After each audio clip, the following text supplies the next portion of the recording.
C'est pas une idée loufoque qui préside au roman. Enfin si, c'est une idée loufoque, mais c'est vrai. C'est une histoire que m'a racontée une amie à moi, qui est maintenant une jeune femme. Elle éprouvait un sentiment d'étrangeté au lycée, d'abord parce que c'est une intelligence très pointue. Et c'est une période de sa vie où elle devait être anorexique. Et il y avait un copain dans sa classe, son émotion portait plutôt vers les garçons que vers les filles. Et dans le collège, ils se sentaient tous les deux complètement isolés. Et c'est des gens qui sont facilement victimisés. C'est-à-dire que le groupe se tourne contre eux, surtout le collège, qui est un univers que je trouve, moi, très violent. Voilà. Et un jour, ils ont eu cette idée de génie en se repérant. Ils se sont dit, on va faire semblant de sortir ensemble, comme ça, ils vont nous foutre la paix. Pourquoi? Parce que du coup, alors ils étaient normaux. Voilà. Donc, ils étaient deux, ils étaient normaux, ils avaient fait un truc que les autres ne faisaient pas forcément, parce que c'est quand même un âge où tout le monde rêve de sortir avec quelqu'un. N'importe quoi, mais quelqu'un. Et donc, ils ont créé cette fiction. C'est assez simple pour finir, c'est de se tenir par la main, et voilà, et les gens y croient. Et ça a génialement marché jusqu'au bac. Et ils ont été d'une certaine manière intégrés. Alors les gens ne sont pas devenus leurs meilleurs amis, mais ils étaient respectés. En tout cas, on ne pouvait pas les isoler pour les enquiquiner, voilà, pour les insulter, et ils bénéficiaient d'une espèce de... Un couple, ça vous pose socialement, c'est pas la même chose quand même. Vous avez une expérience, vous êtes censé déjà avoir une sexualité. Donc pour les autres, voilà, vous êtes... c'est pas mal. Et donc, ça les posait. Ce que n'aurait fait ni leur résultat scolaire, parce que vous pouvez être très bon en classe et complètement méprisé socialement, voilà, ou ni leur originalité, puisque être trop original, c'est mal vu. Faut être dans le... Donc, ils avaient trouvé cette... Et quand elle m'a raconté ça, je trouvais ça tellement bien, c'est tellement amusant. Et donc, je lui ai demandé l'autorisation. Et elle a bien voulu que je me serve de cette trame réelle pour ce qui se passe dans La Belle Adèle. Ou alors, les personnages, pour des raisons différentes, se sentent isolés, à la ramasse, voilà. Et donc décident cette espèce de stratagème. Et alors ça marche au-delà de leurs espérances. Mais ce que je vois du collège aujourd'hui, c'est pas tellement... Ça peut être à travers mes enfants, mais surtout je suis déléguée de parents d'élèves. J'ai fait 3 ans, là je démissionne, je n'en peux plus. Je vais tuer quelqu'un, un adulte, si je continue. Et ouais, je trouve ça très dur.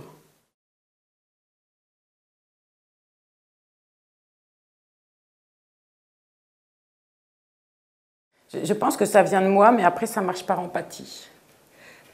C'est-à-dire que, si je reprends quand je suis déléguée de parents, je pourrais être déléguée des élèves. Je trouve qu'ils ne savent pas se défendre, ils me font pitié, je sais ce qu'ils devraient dire. C'était les pauvres, les pauvres.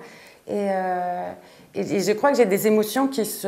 Alors, je ne veux dire pas tricher, parce que j'ai aucun problème avec mon âge, mais j'ai des émotions qui sont restées assez adolescentes. C'est-à-dire que je me mets facilement en colère, je me mets très en colère. Après, je suis incapable de négocier, je suis sur des positions qui sont... et j'ai beaucoup d'empathie avec cet âge-là, parce que je les trouve drôles, souvent. Voilà, c'est ça, c'est tellement amusant. Je les trouve touchants, je les trouve fragiles, et je les trouve extrêmement attachants. Et donc, je ne peux pas dire que c'est moi, mais je peux dire que je me sens très fort en empathie avec eux. Et ça, je n'ai pas besoin de l'observer. Ce n'est pas de l'ordre « ah tiens », c'est de l'ordre voilà, de l'intérieur, de l'émotion.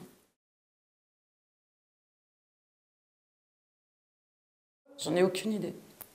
Peut-être que c'est mieux que je ne le sache pas, parce que sinon, peut-être que je serais fabricant de trucs pour plaire. Non, j'en sais rien.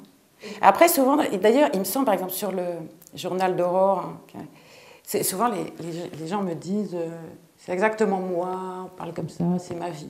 Ça me stupéfie parce que c'est super écrit. Je sais, parce qu'on essaie de faire des trucs de télé, tout ça, ça passe pas du tout. Et en plus, un tas des colères d'Aurore ou des blagues d'Aurore, c'est mes blagues, hein, ça, j'ai plus 14 ans. Et donc, il y a une espèce de petit truc un petit peu magique qui se passe, où on s'entend bien. Alors, c'est peut-être un malentendu, mais c'est pas grave. Après tout, un livre, c'est toujours un peu un malentendu. Hein. Vous croyez que celui qui l'a écrit, c'est votre meilleur ami, ou après, c'est vous, et pas du tout, en fait. Et voilà. Donc, voilà, tant mieux, tant mieux. Le quotidien, ça me plaît. Oui. Enfin, ça me fait rire, c'est les meilleures histoires. Je sais qu'il y a des moments, les histoires que me racontaient mes gosses, que je n'utilisais pas d'ailleurs, parce que c'est pas... Je les écrivais sur des bouts de papier, je les mettais sur le... Je ne voulais pas les oublier, c'était trop drôle.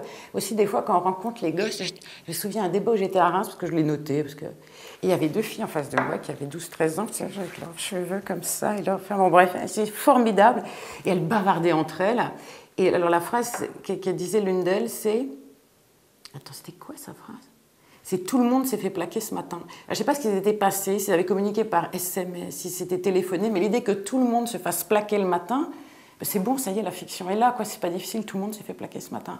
Et ça, c'est pas dur, hein. Il n'y a qu'à ouvrir ses yeux et ses oreilles, c'est tout le temps à longueur de journée, merci.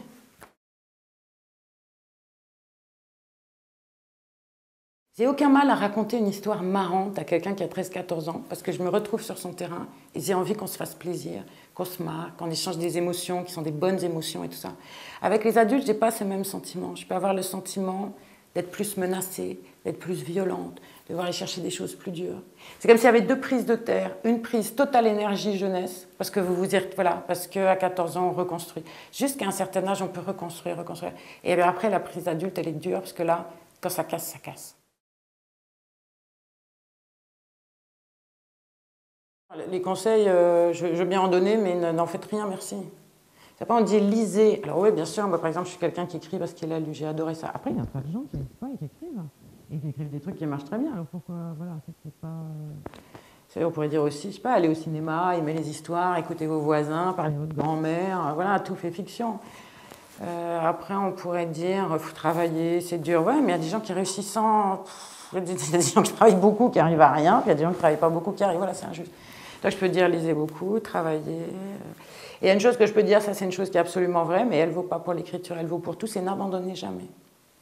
N'oubliez jamais ce que vous vouliez. Beaucoup de gens oublient, la vie est dure, le temps peut être long, et on perd. Mais si on n'oublie pas quelque chose qu'on voulait vraiment quand on était jeune, c'est pas grave, on a des ennuis, le temps passe, c'est pas comme ça, mais ça revient. Je crois que quand on veut vraiment une chose, on finit par l'avoir. Ça, ouais, ça vaut pas que pour les livres.